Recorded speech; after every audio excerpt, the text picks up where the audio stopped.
Actúa en Derecho es un programa con objetivo social que investiga los casos y los pone a discusión delante de profesionales especialistas. En ningún momento el Canal TRO se compromete a prestar el servicio profesional de tipo legal que el caso requiera.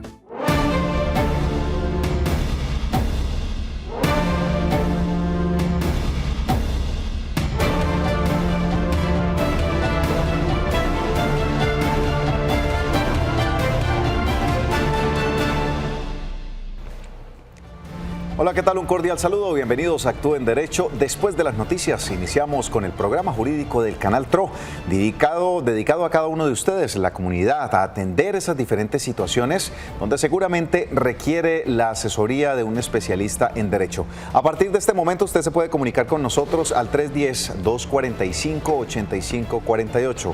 Escriba bien el número 310-245-8548 en WhatsApp. Nos envía mensaje de texto, mensaje de audio o también un mensaje en video haciendo la consulta sobre el tema que estaremos tratando el día de hoy. También lo puede hacer al 648-4820 en vivo para que pueda hacer las diferentes preguntas y aprovechen la presencia de los especialistas. Hoy vamos a tocar un tema muy importante relacionado con la salud, relacionado con las EPS y estas situaciones que se presentan cuando por alguna razón uno de los prestadores ya no es de nuestro agrado por los servicios que se están prestando y queremos hacer este cambio. ¿Qué es lo que sucede? ¿Qué tan fácil es? ¿Cuáles son los derechos cuando no se puede realizar este cambio de manera, digamos que tan fácil como debería ser? Pues hoy estaremos hablando sobre esta temática, muy importante temática. Doctora Marlene Murcia, muy buenas tardes. Buenas tardes, John. Buenas tardes a todos nuestros televidentes. Sí, hoy con una temática realmente importante porque afecta a nuestra salud. Y a veces no queremos ya continuar con una entidad, pero por algunas reglas, por algunas normas que están establecidas, debemos esperar algunos plazos, debemos esperar que se cumplan algunas condiciones para podernos cambiar de prestador de servicio. Bueno, pues están invitados todos a partir de este momento a que interactúen con nosotros y aprovechemos estos 55 minutos dedicados a ustedes. Por ahora los invitamos a conocer un poco acerca del contexto de nuestro tema del día.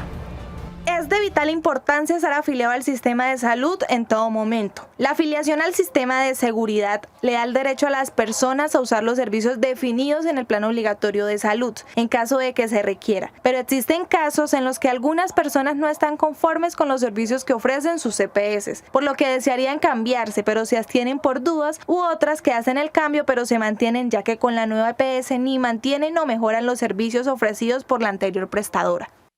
Bueno, y es que esta temática precisamente es muy común, lo vemos en el sistema actual de salud, donde infortunadamente debemos revisar cuál es nuestro prestador del servicio y pues queremos cambiar para obtener un mejor servicio. Pero ¿qué tan fácil es? Pues hoy está con nosotros el abogado Samuel Villamizar, quien nos va a asesorar acerca de este tema. Abogado, bienvenido nuevamente a Actúa en Derecho.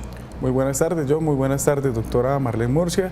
Y pues feliz acá de estar con ustedes acompañándolo en esta temática acerca del tema de salud.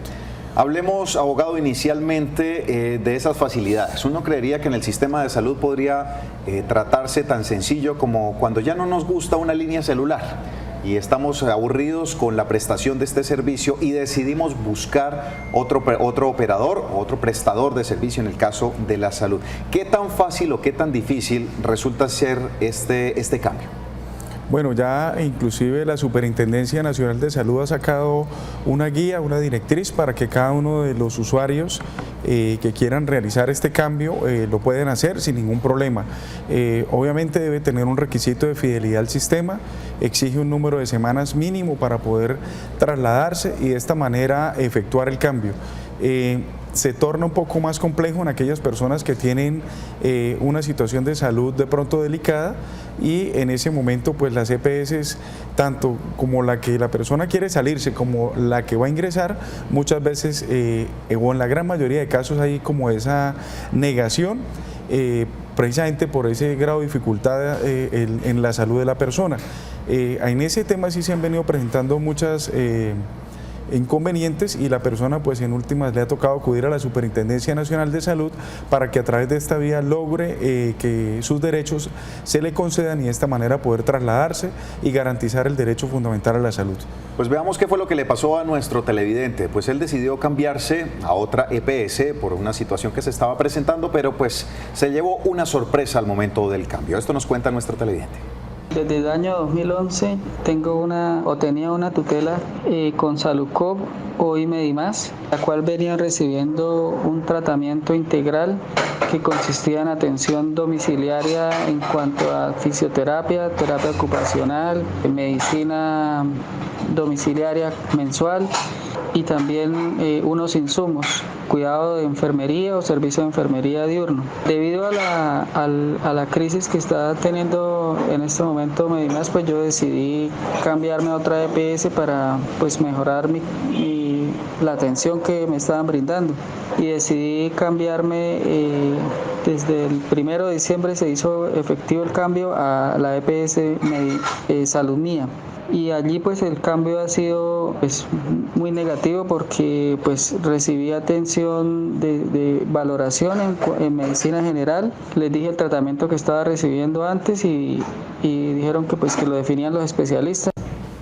Bueno, infortunadamente el cambio de este televidente, al parecer por una EPS en la que no estaba muy satisfecho, realizó un nuevo cambio y pues no se revisó bien con qué lo iba a recibir la otra EPS. Esto puede suceder, ¿no, abogada?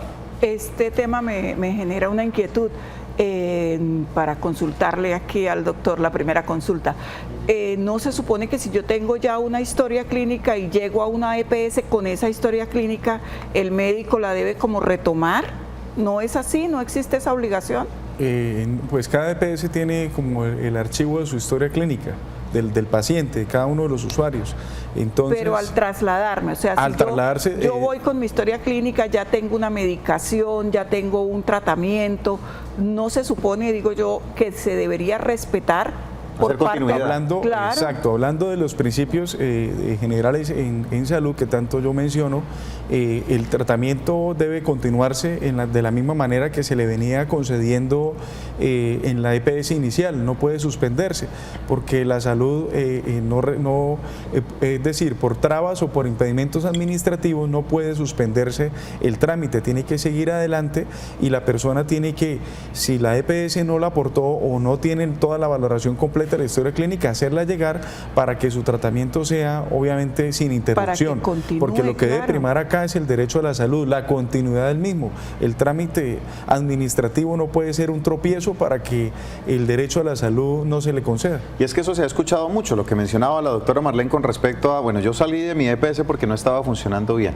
y resulta que voy a una nueva EPS y ahora me exigen nuevamente sacar los exámenes, nuevamente crear la historia clínica porque entre sistemas pareciera que no hay una comunicación, luego no se tiene el historial como tal o la historia médica porque no está en un sistema centralizado que conecta a todas las EPS, luego es necesario que este paciente antes de retirarse pida todo su historial médico para saber en dónde deben continuar. Es lo ideal porque la otra EPS no va a tener la información y si no la hace llegar, pues el tratamiento se va a ver interrumpido. Entonces tiene que generar todos los medios posibles que estén a su alcance para que la historia clínica sea conocida y de esa manera no haya una interrupción en el tratamiento. Como lo digo, siempre debe darse prevalencia al derecho a la salud y tampoco es excusa por parte de la EPS a la cual recibe el paciente de impedirle su tratamiento aduciendo este tipo de situaciones. Muy bien, tenemos llamada en línea a esta hora al 648-4820. Señor Reinaldo, muy buenas tardes, ¿cómo le podemos ayudar? Muy buenas tardes, ¿cómo están? Bien, sí señor, gracias. ¿Aló? Cuéntenos, don Reinaldo, ¿cómo le ayudamos? Bueno, manito, lo que pasa es que yo ya he trabajado en ventana limitada. Allá me entró una infección en el oído y el tímpano roto se me explotó. Y ahora a mí me sacaron hace como 3 años, 4 años de la empresa. Y cuando me salió para presentarme yo a la audiencia con la jefe de los abogados y toda eso, yo no tenía abogado que me defendiera. Y que había puesto uno, pero dijeron que estaban cuidándome, que sí, pero era mentira. Y yo me puse de sapo a decirle, mire, hoy tengo audiencia. Y ellos, no, nosotros estamos trabajando con usted, tranquilo que nosotros vamos a la audiencia. Y fueron a la audiencia, pero no fue el duro el que me estaba haciendo eso, sino mandó una muchacha. La muchacha no supo decir nada y yo así de la misma tristeza como yo discapacitado desde el nacimiento, pues yo así llegó y dijo, mano, aquí no se puede hacer nada que trata de mami, pero usted no, yo no sé quién es usted. ¿Saben que me mandó doméstico y tal? Y así hablaron allá con el abogado de la empresa, con la jefe, la que estaba haciendo eso, y con la abogada mía que me mandaron, arreglaron allá y dijeron, mano, toca que ellos le van a dar una plática, pero dije, ¿qué plática me van a dar? Sí, los 5 millones no vale el oído, y yo estoy jodido, y si yo me jodía allá, mano, ayúdame, colabórenme, no, salí con 5 millones, ellos antes me iban a quitar la plata, y dije, no, ¿cómo me van a quitar la plata? Me tocó darle como 1 millón, 2 millones, y yo quedé con 3 millones, y ahora, aquí para adelante, mano, me estoy quedando sordo y toda esa vaina, a ver qué podemos hacer con los papeles que tengo. Bueno, pero don Reinaldo, ¿qué fue lo que hicieron en el juzgado? Una audiencia de conciliación donde finalmente las partes se pusieron de acuerdo y finiquitaron el proceso con un acuerdo donde materializaron que la pérdida o el accidente suyo, un monto de dinero que equivale a 5 millones de pesos, y con ese conciliaron, dieron por terminado el proceso, pero ¿fue en una instancia judicial o fue ante el Ministerio de Trabajo donde realizaron ese tipo de acuerdo? Y la otra es, ¿usted firmó ese acuerdo de conciliación? Porque si fue por vía judicial, este tiene que ser con el consentimiento de la parte directamente. Por eso los obligan en materia de la primera audiencia que hay inicial en materia del proceso ordinario laboral, a que la parte tiene que asistir allí para que ella misma sea la que dé la consideración de si es procedente o no conciliar, obviamente con la asesoría de su abogado como tal. Acá quiero decirle algo muy general, es que pues, si ya hubo un acuerdo de conciliación es difícil entrar a desvirtuar el mismo. Sin embargo, habría que ver si dentro del mismo puedo evidenciar alguno de los vicios que pueden afectarlo o llegar a declarar la nulidad del mismo. La verdad, este tipo de procedimiento es bien complejo y difícil para demostrar un vicio en el consentimiento, un error, una fuerza o el dolo que pudo haberse presentado en ese tipo de acuerdo. Por eso es muy necesario que la persona se asesore bien, que el abogado que le dé la correspondiente asesoría le diga, mire, para que usted proceda a conciliar ese tipo de situaciones donde hay un accidente laboral, lo primero que yo considero debe proceder es una valoración de la pérdida de la capacidad laboral, porque esta se realiza por parte de un equipo interdisciplinario de profesionales donde le determinan efectivamente cuál es la minusvalía o la pérdida de la persona, y de esa manera usted puede entrar a tasar efectivamente la indemnización plena de perjuicios para que no suceda este tipo de situaciones. Pareciera que fue en un estrado judicial porque él habla de juez. Entonces, al parecer, sí fue la primera audiencia de conciliación, la audiencia de conciliación de un proceso laboral. Lo que se me hace raro es que en el procedimiento ordinario laboral es obligatoria la presencia de las partes. Entonces él dice, no me hicieron ir. Entonces probablemente hay alguna situación ahí irregular, porque la conciliación sí se hace es ante el juez y con la presencia de las partes. Porque las partes son las interesadas. Que concilian, claro. Si hubo conciliación, ya hay una entrega de dinero, porque él hablaba de unos 5 millones y 2 que le cobró el abogado, según entendí. Sí, por sus si hay ya esa, digamos que ese acuerdo, ¿hay alguna posibilidad de hacer en este momento algo más o ahí ya cerró y ya no hay nada más que hacer? Pues yo lo que intentaría era una valoración de la pérdida de la capacidad laboral para determinar que el porcentaje que equivale a esa pérdida no fue indemnizado en su totalidad, y de esa manera probablemente yo puedo decir que ese acuerdo no tiene validez, porque es que lo realizaron sin la valoración de la pérdida de la capacidad laboral. Me llegan personas donde me dicen, muchas veces personas del campo que no tienen conocimiento, que es que mi patrón por la pérdida de algún miembro le está ofreciendo X monto. Yo le digo, mire, lo principal es que la persona sea valorada para de esa manera poder determinar y calcular bien la pérdida de la capacidad laboral, que puede ser en algunos casos supremamente alta y conlleva inclusive la pensión de invalidez.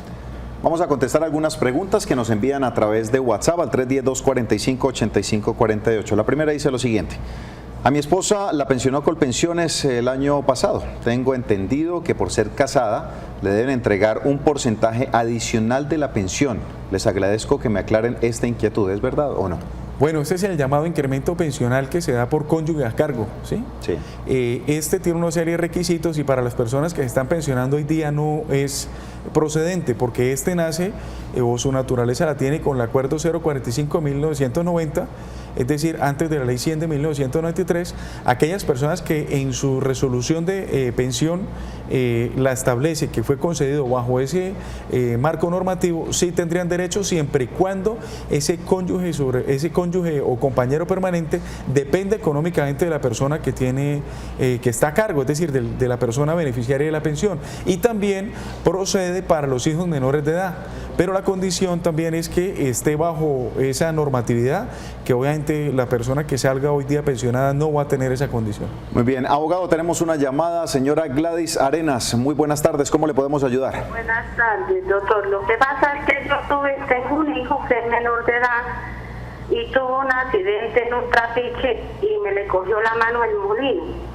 Sí. Resulta que la señora me debe desde el 12 de octubre hasta el 20 de enero curaciones, todo eso, y yo la llamo a ella y le pido el favor que me colabore, que me pague, que esto, y diario me saca que no le han pagado, que mejor dicho unas cosas y otras.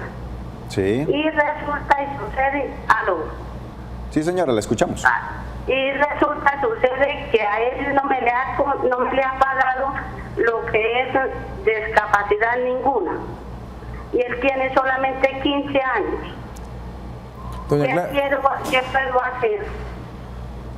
Bueno, primero lo que hay que decir acá es que la contratación a menores de edad en Colombia no es la regla general, es la excepción. Ese tipo de contratación está totalmente prohibida, solo se concede en aquellos casos donde las personas acuden ante el Ministerio de Trabajo y elevan la petición correspondiente con la autorización del padre o de la madre, que son los responsables de la persona menor de edad, para que sea procedente este tipo de vinculación laboral. Seguramente el menor de edad no tendría ninguna, es decir, es una contratación ilegal. Es una contratación ilegal, hay que partir de eso. Y pues obviamente es un accidente laboral y en este caso pues está llamado a responder el empleador por todos los perjuicios que se le ocasione, y si no lo tenía afiliado al sistema de seguridad social, obviamente tiene que pagarle todas las incapacidades correspondientes a que se mejore su salud. Seguramente no había allí contrato tampoco, no había ni una contratación, era un tema informal. ¿Qué puede hacer esta señora y ante quién tiene que elevar la...? Bueno, es muy importante ir al ministerio a impetrar una queja. Al Ministerio del Trabajo, hablar con un inspector del trabajo para que sancione a esta señora que contrate regularmente a menores de edad, para que le aplique las sanciones de rigor y de esa manera administrativamente pues obtenga una sanción. De otra parte, pues acudir a la jurisdicción ordinaria laboral a instaurar la demanda correspondiente. Es un caso muy particular donde en este caso la madre del joven, que es la señora Gladys que está llamando, actuaría en representación de él para reclamar cada uno de los perjuicios que se le ocasionan. Muy bien, leamos más mensajes que nos llegan a través de WhatsApp. Dice lo siguiente: ¿qué pasa, abogado, cuando no se asignan citas con especialistas? ¿Qué debo hacer? Más que todo un cirujano de columna, que no hay convenio. ¿En dónde me puedo quejar? Muchas gracias. Bueno, la Superintendencia Nacional de Salud, a mi juicio, es el mecanismo más idóneo para entrar a establecer las quejas. Es allí donde establece una serie de protocolos y procedimientos donde debe acudir las personas a generar las quejas correspondientes, como lo veníamos diciendo, para garantizar que el derecho a la salud se preste de manera eficiente, de manera continua e ininterrumpida. No tiene que existir ningún tipo de trabas o impedimentos por parte de la EPS. Muchas veces esto se presenta porque la EPS no tiene la contratación con los especialistas, pero esto es un problema netamente administrativo que nada involucra al usuario, porque a mí me tiene que garantizar mi derecho. Dice otro televidente: mi hermana se afilió como independiente. Ella se fue para España, pero siguió pagando porque dejó una hija menor de edad acá en Colombia y ahora se quiere cambiar de EPS. ¿Cómo hace ella si es titular y ella está allá en España? Muchas gracias. Bueno, estaba mirando casualmente que ya existe la posibilidad de realizarlo vía virtual, vía electrónica. Entonces, intentar por la página de la EPS realizar ese cambio, ya que la persona pues se encuentra fuera de Colombia. Bueno, bien importante entonces, de acuerdo a la EPS, pues se realiza y se solicita este trámite. Tenemos llamada en línea a esta hora, al 648-4820, a Zenet Cepeda. Muy buenas tardes, ¿cómo le podemos ayudar? Buenas tardes, doctor, ¿cómo está? Doctor, es que mi papá es pensionado más de 15 años y mi mamá es la cónyuge de él. Ella no trabajaba ni nada y ellos pasaron ese derecho de petición a un abogado. Y el abogado pues dejó pasar el tiempo y ahora mi mamá se murió y él dice que ahí no puede hacer nada. Quería saber qué se puede hacer. Pues si no lo reclamó el derecho en vida de la señora, pues yo diría que ya resulta imposible establecer pues obviamente esa condición de dependencia. Hay que aclarar algo. En materia de pensiones los derechos son imprescriptibles, es decir, yo los puedo reclamar en cualquier tiempo, pero este derecho me lo pueden conceder 3 años hacia atrás, única y exclusivamente. Entonces, pues desafortunadamente en este caso, al fallecer la persona quien sería la beneficiaria de ese derecho, pues obviamente se pierde el mismo. Ahí no pueden hacer nada los herederos. Es que es difícil porque entrar a demostrar de todas maneras que la señora era la dependiente económica, porque es que eso es lo que se debe mostrar en un estrado judicial. Inclusive esas demandas son tan rápidas, por decirlo así, en la jurisdicción, que se tramitan por procesos de única instancia ante los jueces laborales de pequeñas causas, lo cual quiere decir que es un proceso demasiado rápido que en el término de un año sale el fallo. Muy bien, tenemos en este momento, continuando con la temática que venimos tratando, lo que nos narra nuestro televidente acerca de lo que sucedió cuando se cambió de EPS y los servicios que le dejaron de prestar. Esto fue lo que nos dijo. Entonces me pasaron a neurocirugía y fisiatría. Fisiatría dijo que necesitaba una silla de ruedas nueva y una órtesis de rodilla. Eso fue en diciembre del año pasado. Y esta es la fecha y no me han entregado nada de eso. La atención que he recibido allá son unas citas médicas y el resto nada, cero atención para todo lo que yo venía recibiendo en Medimás. Entonces mi inquietud es, ¿qué puedo hacer? ¿Sí? Porque el concepto médico que yo tenía en Medimás era muy diferente al que ahora los médicos dicen allí. En Medimás, la última cita que yo tuve con neurocirugía, ella tomó mi resonancia magnética y la comparó con la de otros años y escribió en la historia pues que había mayor continuidad o mejoría en lo que yo estaba haciendo basado en los estudios, en esa resonancia, y que debía continuar con el tratamiento. Todo eso, esa historia que yo traía de Medimás allí en Salud Mía, pues la desestimaron, casi ni la miraban, era lo que ellos decían, de manera que ahorita pues yo me encuentro sin ninguna atención.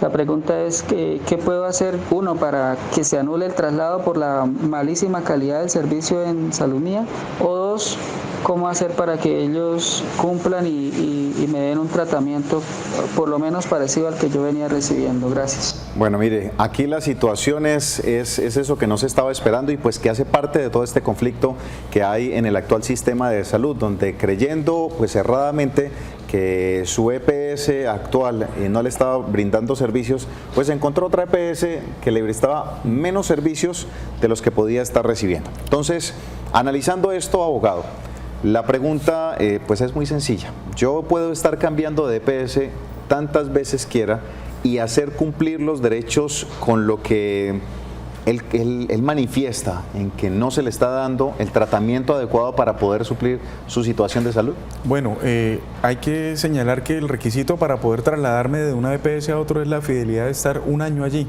en la EPS correspondiente.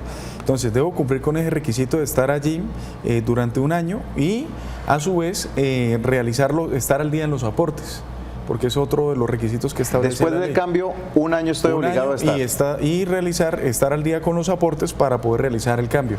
Pero mire, hay una observación que le puedo hacer a los televidentes, es mírese bien el ranking de las empresas prestadoras de salud. Hay un ranking en Colombia que lo puede uno encontrar fácilmente por internet y de esa manera voy a saber cuáles son las mejores.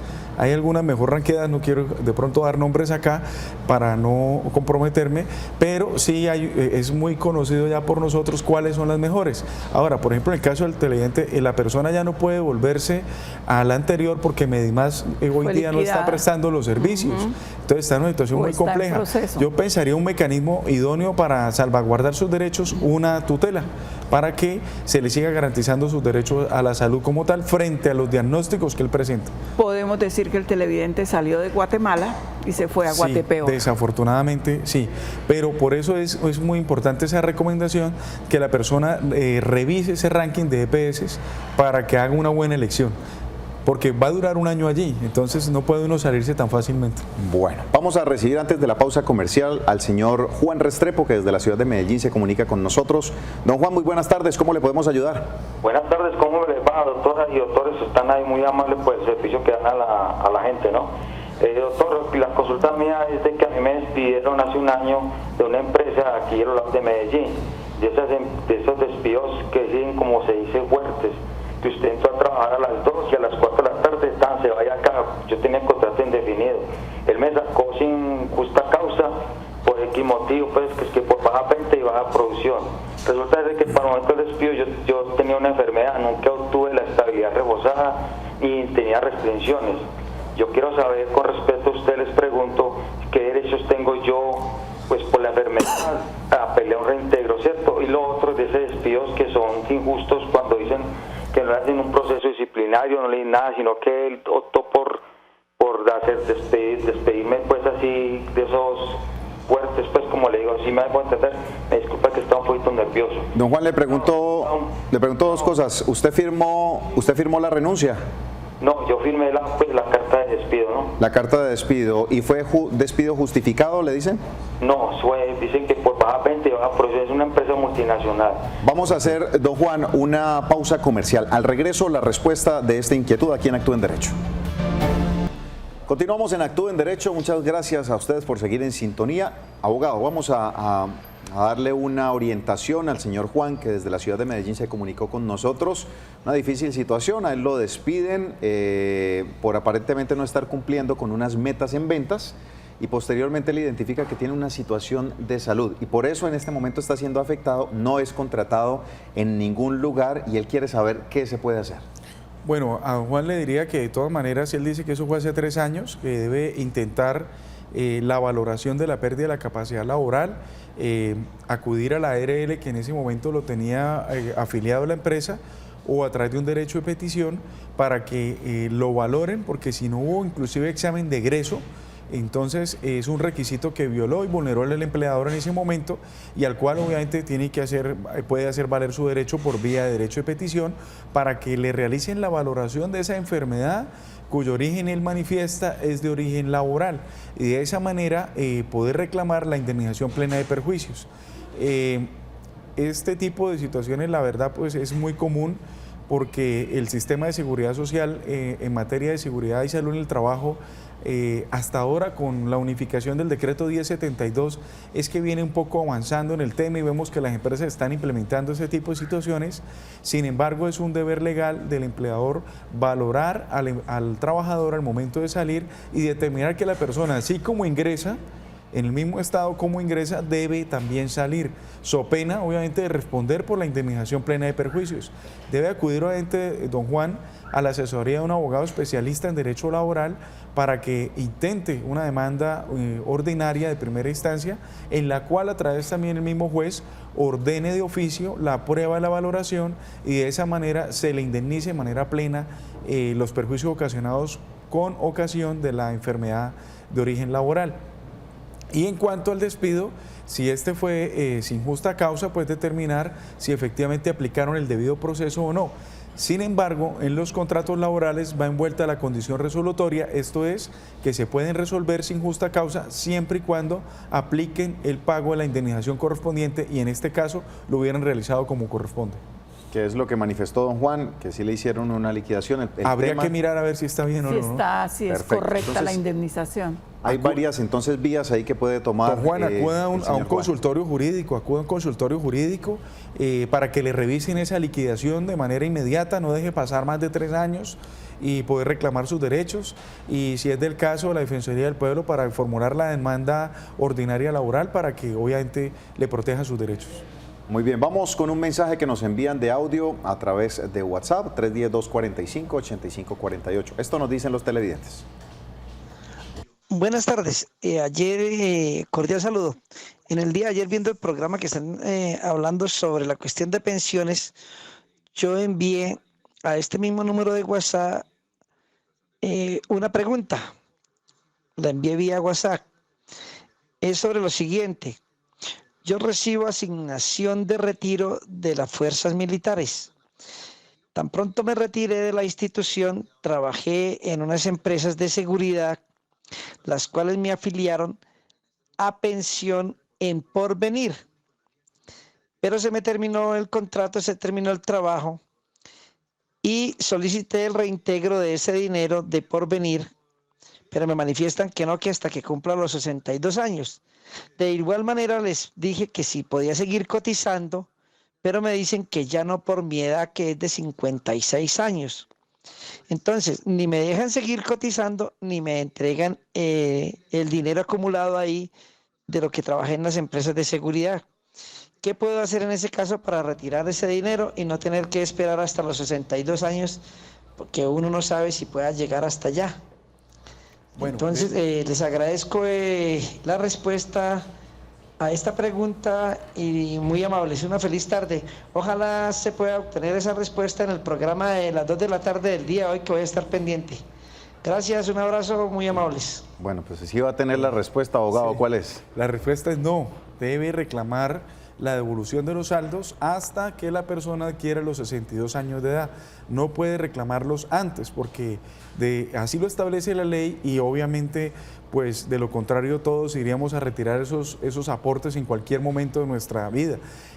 Hay algo muy importante y que me resulta muy bueno precisar, es que la persona debe cotizar, bueno, él ya tiene parada su contingencia con una pensión que tiene de retiro, pero frente a una contingencia en invalidez de origen común, la persona debe cotizar por lo menos durante los últimos 3 años, 50 semanas. 50 semanas. Entonces, pero raro como que no lo dejan seguir cotizando si tiene 56 años. Entonces, frente a eso sí existe ahí sí existe una vulneración por parte del fondo. Sí. Él puede exigir que le dejen realizar sus aportes. ¿Y cómo los debe realizar? Frente a una contingencia en validez recomendable, lo que yo sugiero es realice cotizaciones, un año sí, el otro año no, vuelve y juega, el otro año sí, el otro año no, para cumplir con el requisito de las 50 semanas durante los últimos 3 años. Muchas personas que me están escuchando dirán, pero ¿cómo así? Sí, mire, usted ya tiene las semanas.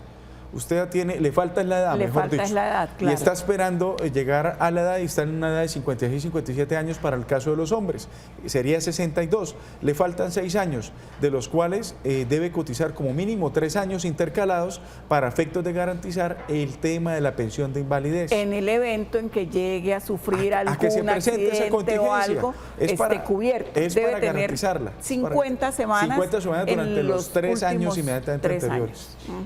Entonces es como una recomendación que yo le haría a las personas. Oiga, si tiene ya el número de semanas y le falta pilas con ese tema, revise muy bien cuánto le falta y haga un cálculo para que no quede desprotegido y por pensión de invalidez no se la vayan a desconocer, que eso sí sería también bastante ¿y a dónde delicado. puede acudir para que el fondo le permita seguir aportando o sencillamente hace los aportes? No, le debe corresponder y le deben aceptar esos aportes, sino debe formular la denuncia ante la superfinanciera, que es la que los vigila. Bueno, bien importante. Entonces vamos a atender otra llamada que tenemos en línea. Señora Lorena Quintero, muy buenas tardes, ¿cómo le ayudamos? Buenas tardes. Yo hace más de 11 años trabajo en el área de seguridad industrial y salud ocupacional. Actualmente soy jefe de salud ocupacional de una empresa constructora. En el año 2014, en noviembre, me diagnosticaron síndrome de túnel carpiano bilateral. Hasta ese año, prácticamente en agosto, estuve con una empresa constructora, pero pues los síntomas los sentí en ese año, no sabía realmente que estaban asociados con eso. Cuando salí de la empresa, porque no se indemnizaron debido a que la empresa liquidó, pues esto no quedó prácticamente registrado ante la empresa. En el 2015 ingresé con otra constructora, en la empresa que estoy actualmente, y ante la EPS yo hice la gestión para calificación de origen, la EPS que lo calificó como laboral, pero la ARL y la Junta Regional lo calificaron como origen común.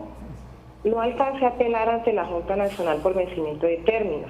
En esos momenticos a mí me operaron de la mano izquierda por túnel del carpo y tengo un diagnóstico que pues prácticamente este año me lo asociaron con síndrome miofacial escapular de cintura. Entonces, la pregunta es, ¿qué debo hacer, doctores? ¿Qué instancia agoto? Si apelo nuevamente ante la Junta Nacional o qué debo hacer. Resulta que en la Junta Regional no me valoraron físicamente. Prácticamente la entrevista fue como de 10 o 15 minuticos y ya, me despacharon. Entonces, en esos momenticos pues estoy incapacitada. No sé qué hacer porque pues me preocupa la situación de salud con la que estoy. Muchas gracias. Bueno, debe lograr que el origen, que es la causa, el diagnóstico que genera la enfermedad, lo cataloguen como de origen laboral. Usted acudió a 2 instancias iniciales, que es la primera ante la entidad prestadora y de salud o la ARL correspondiente, pero mire que esto muchas veces arranca mal. ¿Por qué? Porque como no se hace un buen reporte, entonces la persona ingresa por el sistema que no es el adecuado, ingresa por la EPS y no ingresa por la ARL. Entonces ahí parte una diferencia, porque la EPS pues difícilmente me la va a catalogar muchas veces y al ingresar por ahí sistemáticamente me la cataloga como de origen común. Entonces es muy bueno advertirle a la persona que lo que debe tratar de iniciar es que ese diagnóstico inicial sea valorado por el origen correspondiente, en este caso la ARL. Y de esta manera, en segunda instancia, frente a la no determinación de este origen, a impugnarlo y acudir ante la Junta Regional. Y tiene otra tercera instancia, que es la Junta Nacional, frente a la cual ya no tiene más instancias por vía administrativa, pero sí le quedaría una instancia judicial, que es demandar la valoración de este dictamen, siempre y cuando sea durante los últimos 3 años, ante las jueces laborales, para determinar que efectivamente ese origen quedó mal valorado y sea el origen correspondiente, en este caso laboral, y poder entrar a reclamar obviamente la indemnización de perjuicios que debe reclamar la persona. Este tipo de diagnósticos, por regla general, yo sin ser médico lo catalogo como de origen laboral. Es uno de los diagnósticos típicos que se presentan. Del tema laboral, claro. Que se originan básicamente de la relación laboral y que de por sí están llamados a clasificarse así. No entiendo por qué la Junta Regional determina pues un origen diferente frente a algo que prácticamente ya está como decantado, que el origen es el mismo. Siempre va a ser del carpo. El carpo casi va a ser siempre por las actividades laboral, repetitivas, claro, que realiza la persona, se genera en algo laboral, evidentemente laboral. Esto no se realiza, pues no es tan común en un origen, repetirlo así, en un origen común. Doctor, ella dice que perdió la posibilidad de apelar, dejó vencer términos. Dejó vencer términos. ¿Puede intentar nuevamente que la califiquen, aunque haya pasado ya en una oportunidad y haya perdido la oportunidad de apelar? Bueno, ante ese nuevo diagnóstico que tiene, me parece que debería intentarlo, porque ella tiene un nuevo diagnóstico que no le han valorado, intentarlo y solicitar que le incluyan de una vez todo, para de esa manera poder debatirlo, porque también es bastante engorroso ir a la jurisdicción a acudir a demandar para demostrarle al juez laboral que fue mal valorada y le determine el origen como debe ser. Entonces yo lo intentaría, el decreto, el manual único de calificación lo establece así, sin embargo, quiero decir que es un camino que no es fácil y administrativamente hay que demostrarlo. Abogado, tenemos un mensaje de texto que nos envían a WhatsApp y dice lo siguiente: estuve muchos años cotizando en el Seguro Social en Manizales, pero la liquidaron y me pasaron a Medimás y ahora solicito los certificados de afiliación, aparezco con el tiempo de Medimás, pero nadie me da razón de lo cotizado en el Seguro Social. ¿Qué puedo hacer? Muchas gracias. Desafortunadamente ese archivo del Seguro Social es muy obsoleto y muy viejo. Elevar derechos de peticiones, a ver en dónde se encuentra el mismo, porque pues hay una ley de archivo y esa ley se debe respetar y con fundamento en la misma debe reposar en alguna instancia esa historia de la persona, del paciente, para que la pueda aportar esas semanas o ese tiempo que quiera hacer valer allí. O si no, intentar la reconstrucción por vía administrativa con los pagos que realizó y de esa manera pues lograr que ese tiempo le sea válido. Muy bien, tenemos llamada en línea, señor Lacides Martínez. Muy buenas tardes, ¿cómo le podemos ayudar? Lacides, muy buenas tardes. Muy buenas tardes, ¿cómo ha estado? Bien, muchas gracias, ¿cómo le podemos ayudar? Bueno, muchas gracias. Mire, yo tuve un accidente laboral el 1 de mayo del 2017. Yo pagaba o pago salud y riesgos laborales. Resulta que me llevaron para la clínica Bucaramanga. Yo soy afiliado a la EPS Comeva y la RL se llama Colpatria. A mí me llaman para la clínica Bucaramanga porque yo tuve un accidente con una llanta que estaba montando. Esta estalla y al estallar la onda expansiva me hizo 7 fracturas en mi pie izquierdo. Me partió tibia, peroné, calcáneo, astrálago, los tobillos. Bueno, tuve un accidente irreparable. A mí no me operan en el momento, me dice el doctor que me atendió, ortopedista de pie y tobillo, que tenía convenio, que tenía contrato con la EPS Comeva, que en 10 días le programó la cirugía y los 10 días se fueron a 22 meses, doctor. Me operaron, tuve 6 especialistas profesionales y me dieron todos me dijeron que se canceló el contrato, que ya no podemos operarlo. Bueno, en octubre del año pasado hubo reunión con la Junta Médica y me dicen mañana venga, me dice medicina laboral, venga mañana para fijar las fechas para los exámenes de electrocardiograma y el de sangre y ya se le va a programar su cirugía. Fui y me la negaron, que no tenía convenio, que yo estaba afiliado a una cooperativa agrupadora y que en el anterior gobierno que pasó, cuando fue el presidente Álvaro Uribe, había sacado un decreto de que las cooperativas agrupadoras no tenían convenio con ninguna EPS ni con una RL y por eso precisamente no me operaban.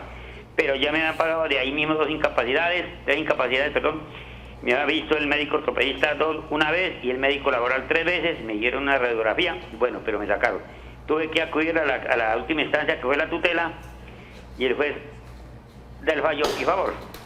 Me operaron el 11 de este mes, llevo 21 días de operado hoy, estoy aquí en cama porque fueron 22 meses con muletas y hoy otra vez empezar con muletas porque no me operaron a la fecha que yo necesitaba. Perdí los tobillos, me colocaron injertos, mejor dicho, se me acabó. Yo quiero saber que si tengo, por este accidente, por negligencia administrativa, tengo el derecho a una invalidez o simplemente qué debo de hacer. Ahorita dentro de 15 días tengo cita con el médico tratante y me va a ver medicina laboral. No sé, doctor, qué me aconseja en su profesionalidad que yo le doy y su sabiduría, qué debo de hacer, qué me pertenece hacer, si tengo el derecho a invalidez por negligencia, porque la doctora que me vio en medicina laboral el año pasado me dijo que yo había perdido mis tobillos, yo perdí el movimiento del pie por negligencia administrativa. Entonces, doctor, de antemano le deseo una feliz tarde, que Dios me lo bendiga y le dé más sabiduría de la que tiene. Muchas gracias y estoy atento a su respuesta. Dios me lo bendiga. Muchas gracias. Señor Lacide, muchas gracias por comunicarse con nosotros. Abogado del aula, de una pensión por invalidez. Una pensión por invalidez. ¿Esto se puede dar con la situación de él? Siempre y cuando el resultado de la ponderación de todos los análisis que se hagan dentro de la pérdida de la capacidad laboral, dentro de su rol ocupacional, dentro de su rol laboral, todos los roles ocupacional y social, todos los factores que le determinan en la misma, se llegue a determinar un porcentaje superior al 50%, esta persona obviamente tiene derecho a acceder a la pensión de invalidez, pero va por buen camino, pienso yo, en el sentido de que ya él mencionó que lo remitieron para medicina laboral y en ese caso la medicina laboral debe remitirlo para que le haga la valoración inicial y ponerse muy pilas para que le quede todos los diagnósticos que tiene, tanto de esos primeros 22 meses como de la operación final, y de esa manera lograr que le valoren en conjunto todo este diagnóstico para que el porcentaje le llegue a alcanzar este 50% y poder adquirir la pensión de invalidez. Menciona el señor Lacides que hubo una negligencia administrativa, también podría intentar una responsabilidad médica, por decirlo así, es como el nombre que tiene por vía judicial ante la jurisdicción civil para demandar a la EPS correspondiente frente a la omisión o la tardanza y la demora en realizar ese tipo de procedimiento que lo llevó a perder sus 2 tobillos. Pero son 2 temas diferentes. Sí, uno totalmente. Es luchar por su pensión de invalidez, hacer todos los trámites que lo califiquen califiquen, eso es una cosa. Y probar una posible negligencia administrativa o médica ya sería otro proceso. Sí, señora. Son exacto, dos cosas diferentes. Son dos procedimientos por dos vías totalmente diferentes, en las cuales se persiguen pretensiones totalmente diferentes. ¿Por qué? En la primera yo busco garantizar esa prestación económica con ocasión de la pérdida de mi capacidad laboral, en este caso los tobillos del señor, para que tenga una prestación de carácter, la que llamamos nosotros la pensión de invalidez de origen laboral.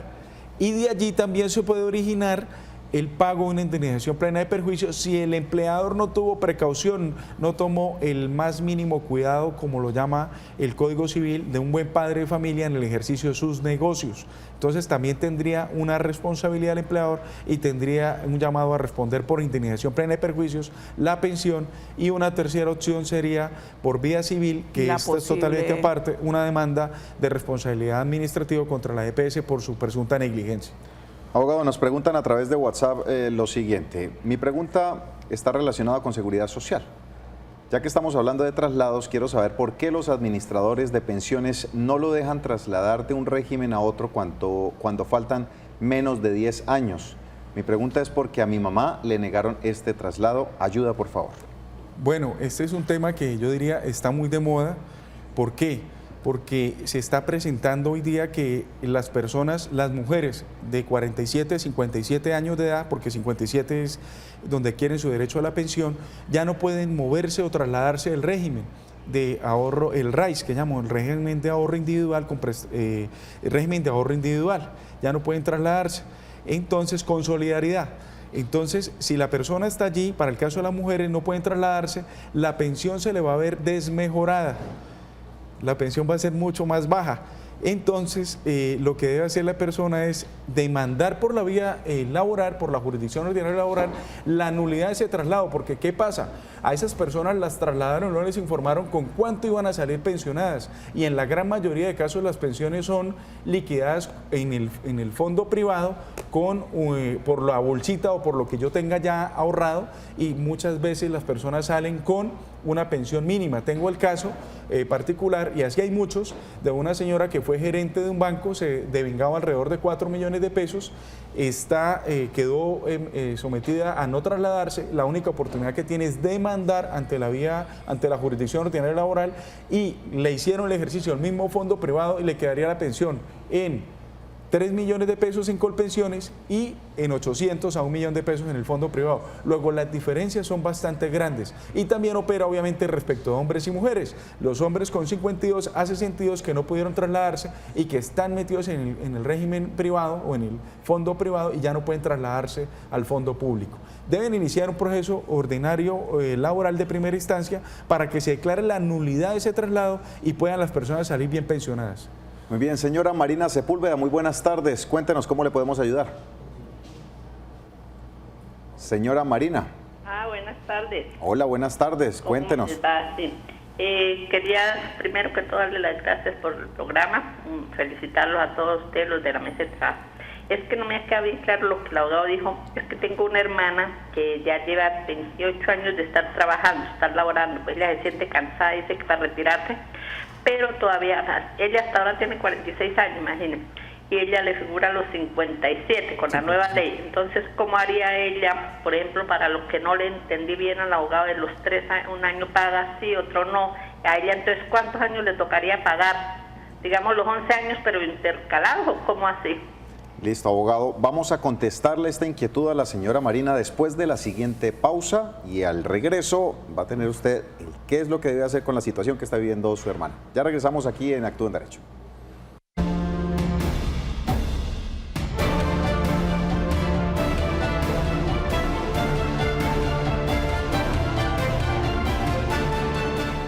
Continuamos en Actúa en Derecho. Abogado, ¿qué le decimos a la señora Marina Sepúlveda?